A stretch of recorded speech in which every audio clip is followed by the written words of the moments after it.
Hello. In the recent 2022 budget statement, the Singapore Ministry of Finance announced that the framework for issuing work passes would be updated and reviewed. The intention of this is to strengthen Singapore's kind of core workforce, to encourage that workforce of talented individuals to progress.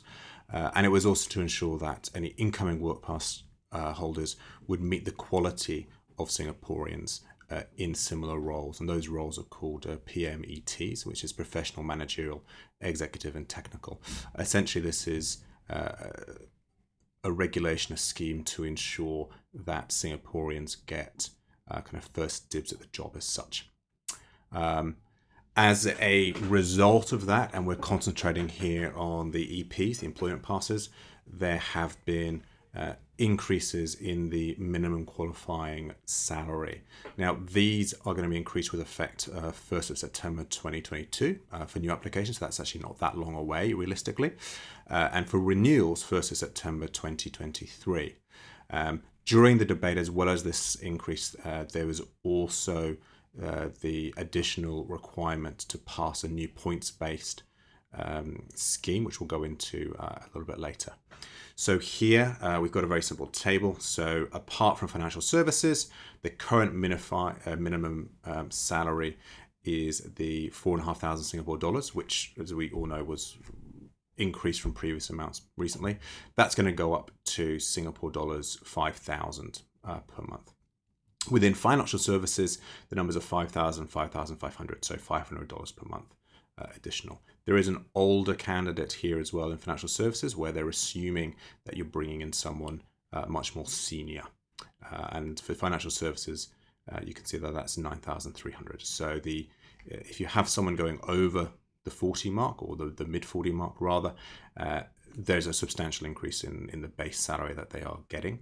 And I think that needs to be considered by HR when you're bringing people in for short-term secondments as well, in case they wish to increase as such. Now, the next thing that came through was this complementary assessment framework, which is called Compass, or maybe even Compass. So this is points-based immigration. It's similar to other countries. Australia has one, for example, where they're trying to differentiate between different people coming in to ensure that they're getting the right people at the right time. It's based on individual and also company criteria. There's 4 foundational criteria and 2 bonus. We'll go into that. For each of these criteria, you get 10 points if the expectations are met, 20 if you exceed those expectations, obviously 0 if you get none. There's 40 points that must be earned. Note, as we said when we introduced this, the PMET is professional, managerial, executive, and technical jobs. Sometimes that refers to Singaporeans alone. Sometimes it is a more general term. So the first one is salary. And essentially what we're doing here is what the Singaporeans are doing is, if this person you're bringing in is in the 90th percentile, then you get 20 points. 65th to 90, 10, under 65th, 0. So again, they're expecting you to be bringing in highly paid expats who are in the elite as such. That is done on sectors and subsectors. That's based on the information that is held by ACRA. ACRA, just to remind you, is the company registry of Singapore. So if you have a company and it is a consulting firm, then that is the sector that you'll be based on, if that's what you've said to ACRA. If your business has changed or become more niche, if you change that business description, that may be of benefit to you, to potentially be more specific to your actual circumstances. The second point is qualifications. So top tier, degree equivalent, and no degree equivalent. 20, 10, 0. And this is very similar to other jurisdictions. Now, these aren't mandatory. I mean, you can get your points elsewhere as such. But obviously, this is relatively important. We haven't got descriptions out against, what does top tier mean and similar. That will come out in due course. The third now is diversity, a share of candidates' nationality among the employer's PMETs. This, I think, is a little bit more confusing, and I think some guidance will come out on. But essentially, based on the nationality within these professional skills, if you're bringing in a new nationality, then you get higher points than if you're just bringing in the same nationality all the time as such. So this is, again, to try and, I think, encourage diversification so that the economy builds within Singapore's. Now, interestingly, what we have here down at the bottom is if you have fewer than 25 PMET, so actually a small business, then you automatically score 10 points. So you can get 10 points here quite easily if the business is a small business.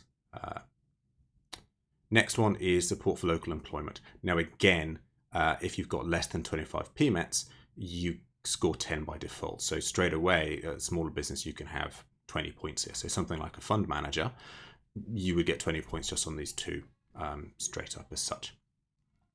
I think that's quite important to note. Here we go. Essentially, that again, we do this point scheme. We're talking about percentiles. This is coming out of various data the government have. If you have a high share of locals, then you get more points. And this is based on your subsector as such.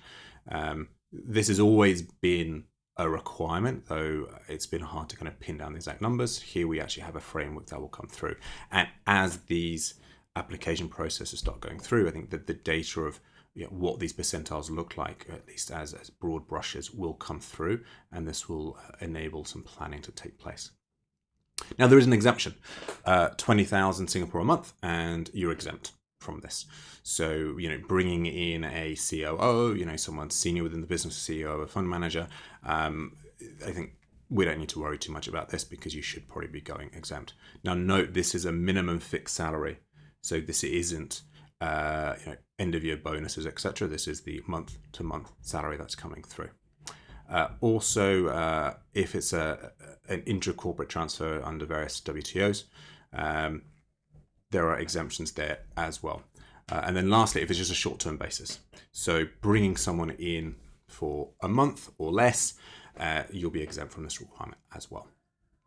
So the dates this applies from, the Compass will apply to new EP applications from the 1st of September 2023, and then renewals from the 1st of September 2024. So there's a little bit longer for this to kick in as such.